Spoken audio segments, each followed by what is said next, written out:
Welcome back ClouDolus YouTube channel আপনাদের সবাইকে। Module 2 এর আজকে যে হ্যান্ডস অনটা দেখব সেটা হচ্ছে যে হাউ টু ক্রিয়েট অ্যাক্সেস কি অ্যান্ড কনফিগার AWS CLI।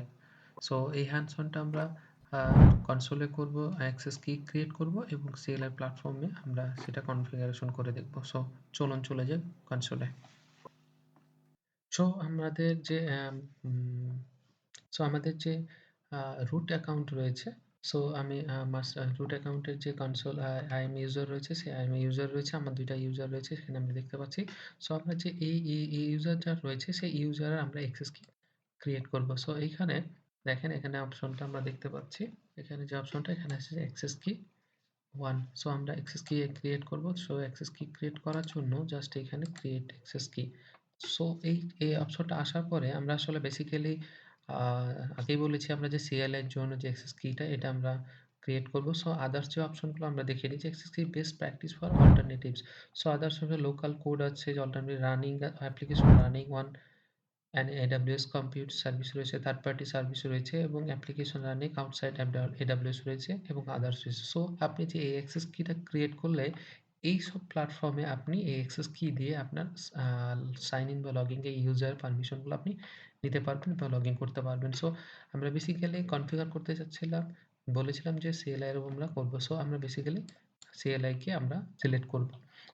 আরেকটু এখানে বলি যে এখানে অল্টারনেটিভ রিকমেন্ডেশন দিছে যে AWS ক্লাউড সেল এবং হচ্ছে যে AWS CLI ভার্সন 2। সো এখানে আমরা যে ক্লাউড সেলের নেক্সটে আমরা ভিডিওটা দেখব যে নেক্সটে আমরা ক্লাউড সেলের উপর কিভাবে কনফিগারেশন করতে হয় সেইটা দেখব। সো আমরা যেহেতু CLI আমরা করতে যাচ্ছি সেটা আমরা এইটাতে চেকমার্ক দিয়ে আমরা জাস্ট নেক্সট করে দেব। সো নেক্সট করে দেওয়ার পরে এখানে আপনার জাস্ট ডেসক্রিপশন চাচ্ছে অপশনাল। সো আমি এখানে কোনো ডেসক্রিপশন দিতে চাচ্ছি না, অথবা জাস্ট সো এইটা আমি জাস্ট দিলাম অপশনাল, যে আপনি দিলেও দিতে পারেন, না দিলেও দিতে পারেন। জাস্ট আমরা দেন হচ্ছে ক্রিয়েট কি। ক্রিয়েট কি দেওয়ার পরে দেখেন অ্যাক্সেস কি ক্রিয়েটেড। সো এখানে আমরা দেখতে পাচ্ছি যে অ্যাক্সেস কি ক্রিয়েট হয়েছে একটা এবং সিক্রেট অ্যাক্সেস কি ক্রিয়েট হয়েছে। আমরা এর আগে যে অ্যাক্সেস কি নিয়ে আমরা কথা বলেছিলাম, সো আমরা বলেছিলাম যে অ্যাক্সেস কি একটা আইডেন্টিক্যালি তৈরি হয় আইডি, অ্যাক্সেস কি আইডি এবং হচ্ছে সিক্রেট অ্যাক্সেস কি যেটা এটা যে এখানে হচ্ছে যে তৈরি হয়। সো আমরা এখানে কিছু বেস্ট প্র্যাকটিসের কথা বলেছিলাম। আমরা এর আগেও নিয়ে আলোচনা করেছিলাম যে নেভার স্টোর ইউর অ্যাক্সেস কি in a plane text in code repository or code.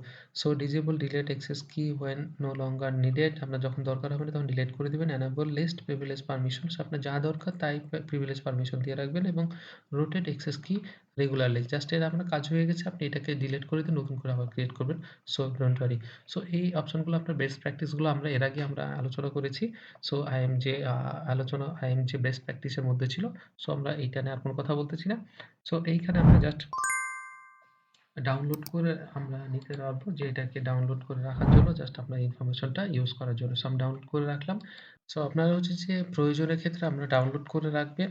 আর যদি না দরকার হয় ইনস্ট্যান্টলি আপনি এখান থেকে ইউজ করতে পারবেন। সো আমি যেহেতু এখানে টেস্ট পারপাস আমি ইউজ করতেছি, এটা ইউজ করা হয়ে গেলে আমি জাস্ট এটা ডিলিট করে দেবো। সো আমি আর কোথাও ডাউনলোড করছি না বা আমার কোনো টেক্সটে বা টেক্সট নোটপ্যাডে কোথাও আমি কপি করে রাখতে পারছি না। জাস্ট এটা আমি ডান দিয়ে দেবো।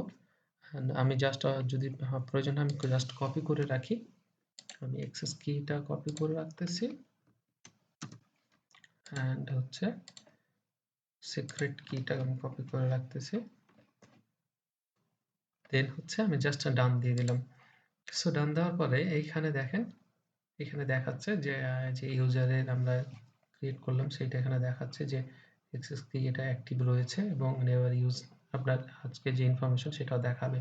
সো আপাতত আমরা যেটা অ্যাক্সেস কি ক্রিয়েট হয়ে গেল। সো নেক্সট আমরা এরপরে আমরা হচ্ছে CLI কিভাবে এটা কনফিগারেশন করতে হয় সেটা আমরা দেখি।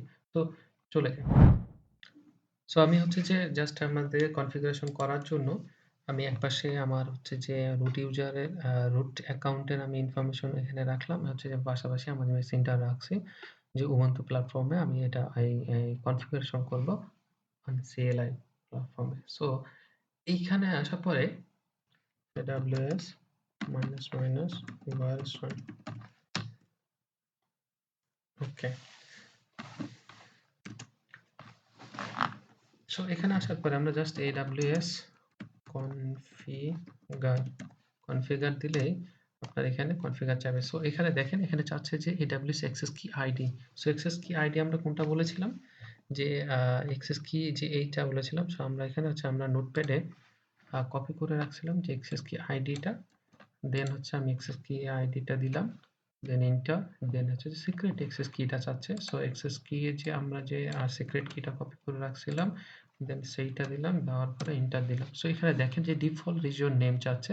সো ডিফল্ট রিজন মানে আপনি কোন রিজনে আপনি এই CLI টা কনফিগার করতে চান। এই ইউজারটাকে কোন রিজনে আপনি কনফিগার করতে চাচ্ছেন। সো সেই ক্ষেত্রে আপনি হচ্ছে যে দিতে পারবেন। দেখেন আমি এখানে একটু আপনাদেরকে দেখাই দিই যে আমি যেহেতু নর্থ ভার্জিনিয়াতে করতেছি সেইটা রিজনটা কি ইউএস ইস্ট।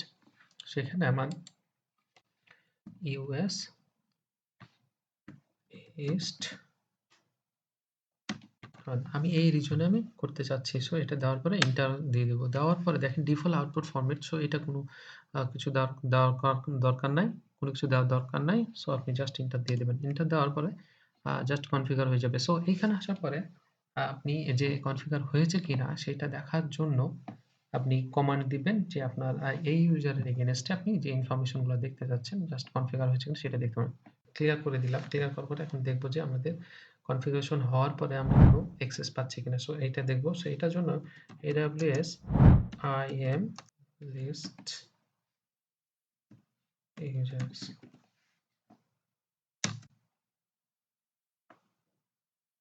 সো দেখেন আমরা হচ্ছে যে কমান্ডটা দিলাম আমরা এই ইউজারের এগেইনস্টে যেহেতু এই ইউজারকে পারমিশন দেওয়া আছে যে অ্যাডমিনিস্ট্রেটিভ যে অ্যাক্সেস সেটা দেওয়া আছে। সো সেই কারণে পারমিশনটা দেখেন এখানে হচ্ছে যে ইউজারের এগেইনস্টে এই ইউজারের এগেইনস্টে অ্যাডমিনিস্ট্রেটর অ্যাক্সেস দেওয়া আছে এবং গ্রুপ দেওয়া আছে যে অ্যাডমিনিস্ট্রেটর অ্যাডমিন যে গ্রুপ রয়েছে সেই অ্যাডমিন গ্রুপ অ্যাড করা আছে। সো পারমিশন অ্যাডমিনিস্ট্রেটর অ্যাক্সেস দেওয়া আছে এবং হচ্ছে যে গ্রুপ অ্যাডমিন দেওয়া আছে। সেই কারণে আমরা ফুল অ্যাক্সেস পাচ্ছি আমার এই রুট অ্যাকাউন্টের এগেইনস্টে। সো আমরা যদি যে ইউজারের আমরা এখানে লগইন কনফিগারেশন করলাম সেইটা যদি দেখি, সেইটাও দেখেন। এটা হচ্ছে যে আমাদের এই ইউজারটা যেটা IAM ইউজার আছে সেই কনফিগারেশন হচ্ছে এই ইউজার থেকে। সো এই ইউজারের আমাদের হচ্ছে ডিরেক্টলি অ্যাডমিন যে অ্যাডমিনিস্ট্রেটর যে অ্যাক্সেস দেওয়া আছে পারমিশন সেইটা দেওয়া আছে। সো আমরা এখানে যদি দেখি পারমিশন দেখেন, এখানে পারমিশন দেওয়া আছে অ্যাডমিনিস্ট্রেটর অ্যাক্সেস এবং গ্রুপ দেওয়া আছে যে অ্যাডমিন। সো এইটা দেওয়ার কারণে আমাদের যে এই রুট অ্যাকাউন্ট এবং যে IAM যে অ্যাকাউন্টের যে ইউজার রয়েছে সেই ইউজারের সবকিছু আমরা এখানে লিস্ট দেখতে পাচ্ছি। তো এখানে দেখেন ২ টা আমার ইউজার দেখতে পাচ্ছি যে যেহেতু একটা সেম ইউজার, এই ইউজারটা IAM ইউজার এবং ইনফরমেশন সবকিছু দেখতে পাচ্ছি এবং আরেকটা যে ইউজার আছে সেটা ইনফরমেশন দেখতে পাচ্ছি। So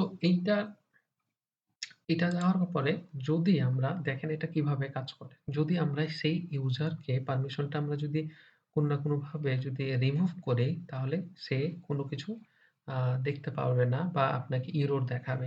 so same to same যে ইউজার গ্রাফিক্যালি যে আপনার অ্যাকাউন্টে যে ইনফরমেশন যেভাবে দেখাবে জাস্ট এইখানেও আপনার কমান্ড লাইনেও সেই CLI যে প্ল্যাটফর্মে সেই কমান্ড লাইনেও সেম ইনফরমেশন দেখাবে।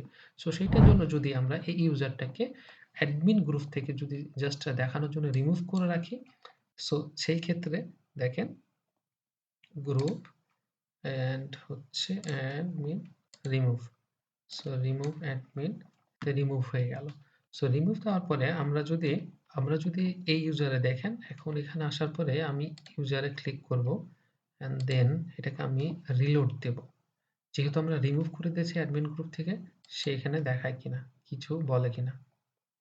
সো দেখেন এখানে আপনারা দেখতে পাচ্ছেন যে অ্যাক্সেস ডিনাই বিকজ অফ যে আমরা অ্যাডমিন গ্রুপ থেকে তাকে রিমুভ করে দিয়েছি তার কোনো অ্যাক্সেস নাই IAM লিস্টও দেখতে পাচ্ছে না সেম অ্যাজ ইট ইজ যদি আমি এখানে সেম এই ইউজারে যে কমান্ড লাইনে যদি আমি সেম কমান্ডটা আবার দিই তারা কি বলে এন্টার দেওয়ার পরে দেখেন অ্যান এরর অকার্স মানে আপনার অ্যাক্সেস ডিনাই বলতেছে। সো সেম হচ্ছে যে CLI এর মাধ্যমে আপনার কনফিগারেশন ঠিকঠাক হইলে আপনার ইউজার ফ্রেন্ডলি যে আপনার ইউজার গ্রাফিক্যালি যেরকম আপনাকে দেখাবে CLI সেই সেম একই দেখাবে। সো কোনো ডিফারেন্ট থাকবে না। সো আমরা জাস্ট এটা অ্যাডমিনটাকে আবার এড করে দিয়ে আমরা ভিডিওটা শেষ করব। সো সেইটার জন্য আমরা হচ্ছে যে আবার গ্রুপ অ্যাডমিনে যেয়ে add user admin group and হচ্ছে এড ইউজার। সো এটাকে আমরা এড করে দিলাম অ্যান্ড দেন আমরা আবার এটাকে রিফ্রেশ করব। রিফ্রেশ করলে দেখেন সেম আমরা as it is আমরা দেখতে পাচ্ছি যে যেগুলো ইউজার রয়েছে সেই ইউজার দেখতে পাচ্ছি। সেম এইখানেও আমি আবার এটাকে আবার এন্টার দেব। সি সো আমরা দেখে নিলাম যে কিভাবে বাই 1 ইয়ারে আপনার হচ্ছে যে আপনার ইউজারের অ্যাক্টিভেশন, অ্যাক্সেস এবং সবকিছু কিভাবে কন্ট্রোল করতে পারে। সো আপনার গ্রাফিক্যালি ইউজার গ্রাফিক্যালি যেরকম আপনাকে আপনার ব্রাউজারে যেরকম আপনাকে ইন্টারফেসটা আপনাকে যেভাবে দিবে, অ্যাক্সেস দিবে সবকিছু just as like sell as a platform যেখানে ইউজ করার কনফিগারেশন করা থাকলে সেইরকম সেই সার্ভিস বা অ্যাক্সেস গুলো আপনি পেয়ে থাকবেন। সো এই হচ্ছে যে ক্রিয়েট অ্যাক্সেস অ্যান্ড CLI এর যে কনফিগারেশনটা আমরা দেখে নিলাম হ্যান্ডস অন। সো এইখানে যদি কারো কোনো কোয়েশ্চেন থাকে এবং কোনো কিছু জানার থাকে সো আপনারা ডেফিনিটলি আমাকে কমেন্ট সেকশনে জানান এবং সামনের ভিডিওতে কথা হচ্ছে, দেখা হচ্ছে। ততক্ষণ পর্যন্ত আল্লাহ হাফেজ। ভালো থাকবেন। Take care. আসসালামু আলাইকুম।